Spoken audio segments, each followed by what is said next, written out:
नमस्कार दोस्तों, मैं हूं विशाल और आप सुन रहे हैं हॉरर नाइट्स।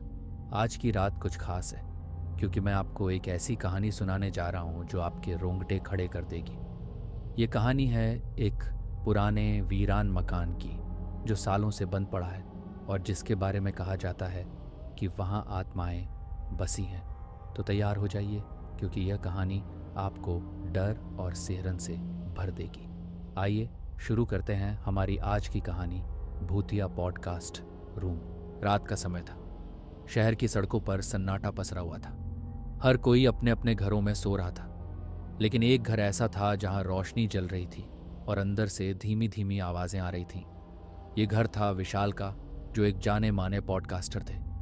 उनके पॉडकास्ट हॉरर नाइट्स ने कई लोगों को डर से कांपने पर मजबूर कर दिया था। आज की रात भी उन्होंने एक नई कहानी रिकॉर्ड करने का फैसला किया था, लेकिन उन्हें यह नहीं पता था कि यह रात उनके जीवन की सबसे भयानक रात बन जाएगी। विशाल अपने कमरे में बैठा था। उसके सामने माइक और लैपटॉप था। उसने अपने पॉडकास्ट के लिए नई कहानी तैयार कर ली थी। तभी उसका फ़ोन बज उठा। उसने कॉल उठाई और एक अजनबी आवाज़ सुनाई दी। हेलो विशाल, तुम्हें क्या लगता है कि तुम दूसरों को डराकर बच जाओगे? विशाल थोड़ा चौंक गया। कौन हो तुम? उसने पूछा। मैं वो हूं जो तुम्हारे अंदर छुपे डर को बाहर लाएगा। अगर हिम्मत है तो आज रात अकेले उस पुराने मकान में जाकर रिकॉर्डिंग करो, आवाज ने चुनौती दी। विशाल ने फोन काट दिया और हंसी में उड़ा दिया। लेकिन उस अजनबी की आवाज ने उसके मन में एक अजीब सी बेचैनी छोड़ दी थी।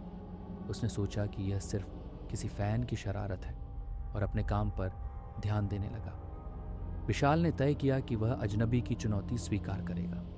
उसने अपने उपकरण उठाए और उस पुराने मकान की ओर निकल पड़ा जो शहर के बाहर वीराने में था। यह मकान सालों से वीरान पड़ा था और इसके बारे में कई कहानियां मशहूर थीं। जब वह मकान के पास पहुंचा तो उसने देखा कि यह मकान सचमुच डरावना था। टूटी फूटी खिड़कियां, जंग लगी लोहे की ग्रिल्स और चारों ओर घनी झाड़ियां। विशाल ने अपने दिल को मजबूत किया और अंदर कदम रखा। मकान के अंदर अंधेरा था। उसने अपनी टॉर्च जलाई और चारों ओर देखने लगा। पुरानी दीवारों पर धूल जमी थी और मकड़ी के जाले चारों ओर फैले हुए थे। विशाल ने अपने उपकरण सेट किए और रिकॉर्डिंग शुरू कर दी। नमस्कार दोस्तों, मैं विशाल आपका स्वागत करता हूं हॉरर नाइट्स में। आज मैं एक बेहद डरावनी जगह से रिकॉर्डिंग कर रहा हूं। ये पुराना मकान जिसे लोग भूतिया मानते हैं। जैसे ही उसने बोलना शुरू किया, उसे लगा कि कोई उसके पीछे खड़ा है। उसने मुड़कर देखा, लेकिन वहां कोई नहीं था। उसने इसे अपनी कल्पना समझकर अनदेखा कर दिया और रिकॉर्डिंग जारी रखी। विशाल ने जैसे ही कहानी सुनानी शुरू की, उसे चारों ओर से अजीब अजीब आवाजें सुनाई देने लगी। कभी किसी के चलने की आवाज, कभी किसी के हंसने की आवाज। उसने सोचा कि ये सब उसकी मनगढ़ंत बातें हैं, लेकिन धीरे धीरे ये आवाजें और तेज होती गई। वह रुक रुक कर चारों ओर देखने लगा। तभी उसे लगा कि एक छाया उसके पास से गुजरी। उसने टॉर्च की रोशनी उस दिशा में डाली, लेकिन वहां कुछ नहीं था। उसके दिल की धड़कन तेज हो गई और उसके माथे पर पसीना आ गया। विशाल ने खुद को संभालते हुए फिर से रिकॉर्डिंग शुरू की, लेकिन अब उसे अपने चारों ओर बहुत सी आवाजें सुनाई देने लगीं। ऐसा लग रहा था जैसे मकान के अंदर कई लोग हों। उसने टॉर्च की रोशनी चारों ओर फैलाई, लेकिन कुछ भी नजर नहीं आया। तभी उसकी नजर एक पुराने शीशे पर पड़ी। उसने देखा कि उस शीशे में उसकी परछाई के साथ और भी परछाइयां दिख रही थी। वह चौंक गया और तुरंत पीछे मुड़ा, लेकिन वहां कोई नहीं था। वह घबराया हुआ था और सोच रहा था कि शायद उसे यहां से चले जाना चाहिए। विशाल ने अपने उपकरण समेटे और जाने का फैसला किया, लेकिन जैसे ही वह दरवाजे की ओर बढ़ा, दरवाजा खुद ब खुद बंद हो गया। उसने दरवाजा खोलने की कोशिश की, लेकिन दरवाजा नहीं खुला। उसे लगा कि वो फंस गया है। तभी मकान के अंदर की सभी बत्तियां जलने बुझने लगीं और चारों ओर से हंसी की आवाजें आने लगीं। वह चौंक गया और चिल्लाने लगा, कौन है? क्या चाहते हो मुझसे? तभी एक परछाई उसके सामने आई और धीरे धीरे उस परछाई का चेहरा स्पष्ट होने लगा। वो वही अजनबी था जिसने उसे फोन किया था।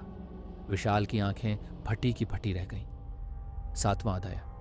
डर का सामना। अजनबी ने हंसते हुए कहा, तुम्हें लगा था कि तुम दूसरों को डराकर खुद बच जाओगे। अब तुम्हारा वक्त आ गया है। विशाल घबराया हुआ था और उसने उससे दूर जाने की कोशिश की, लेकिन उसके पैर जकड़ गए थे। अजनबी धीरे धीरे उसके पास आ रहा था। विशाल ने हिम्मत जुटाते हुए पूछा, तुम कौन हो और मुझसे क्या चाहते हो? अजनबी ने हंसते हुए कहा, मैं वो हूं जो तुम्हारे अंदर छुपे डर को बाहर लाएगा। तुम्हें दूसरों को डराने में मजा आता है ना, अब तुम्हें भी वही अनुभव होगा। विशाल ने देखा कि मकान की सभी दीवारों पर अजीब अजीब चेहरों की परछाइयां उभर आई थीं। सभी परछाइयां उसकी ओर घूर रही थीं। वह चिल्लाया और भागने की कोशिश की, लेकिन मकान के अंदर की सभी दरवाजे और खिड़कियां बंद हो चुकी थीं। तभी उसे महसूस हुआ कि उसकी सांसें थम रही हैं और उसके दिल की धड़कन तेज हो गई है। उसे लगने लगा कि वह इस मकान में कैद हो चुका है और कभी बाहर नहीं निकल पाएगा। 9वां अध्याय। मकान की सच्चाई। अजनबी ने विशाल को एक कहानी सुनाई। ये मकान पहले एक खुशहाल परिवार का था, लेकिन एक दिन यहाँ आग लग गई और पूरा परिवार जलकर मर गया। उसके बाद से इस मकान में कोई नहीं रह पाया।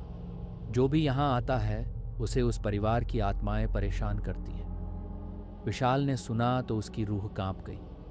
उसे समझ में आ गया कि वह किस मुसीबत में फंस चुका है। उसने अपने आप को बचाने की कोशिश की, लेकिन मकान की आत्माएं उसे छोड़ने को तैयार नहीं थीं। 10वां अध्याय। मुक्तिपथ। विशाल ने आखिरी बार अपने पॉडकास्ट के लिए रिकॉर्डिंग की और कहा, दोस्तों, अगर आप ये सुन रहे हैं तो शायद मैं इस दुनिया में नहीं हूँ। ये मकान सचमुच भूतिया है और यहाँ की आत्माएं बहुत शक्तिशाली हैं। कृपया कभी इस मकान में आने की गलती मत करना। इसके बाद उसकी आवाज़ बंद हो गई और रिकॉर्डिंग रुक गई। विशाल की कहानी यहीं खत्म हो गई, लेकिन उसके पॉडकास्ट हॉरर नाइट्स की यह आखिरी कहानी लोगों के दिलों में हमेशा के लिए डर पैदा कर गई। इस तरह विशाल की कहानी ने यह साबित कर दिया कि कभी कभी डरावनी कहानियां हकीकत भी हो सकती हैं। यह पुराना मकान अब भी वहीं खड़ा है, लेकिन अब कोई भी उस मकान के पास जाने की हिम्मत नहीं करता। विशाल की रिकॉर्डिंग आज भी लोगों के दिलों में सिहरन पैदा कर देती है और उनके मन में एक ही सवाल छोड़ जाती है, क्या भूत सचमुच होते हैं? ऐसी और कहानियों को सुनने के लिए हमारे चैनल याकू टीवी को ज़रूर फॉलो करें। अगर आपके पास भी कोई अच्छी और सच्ची कहानी हो तो हमें आप भेज सकते हैं, जिसे हम दुनिया को सुनाने में आपकी मदद करेंगे।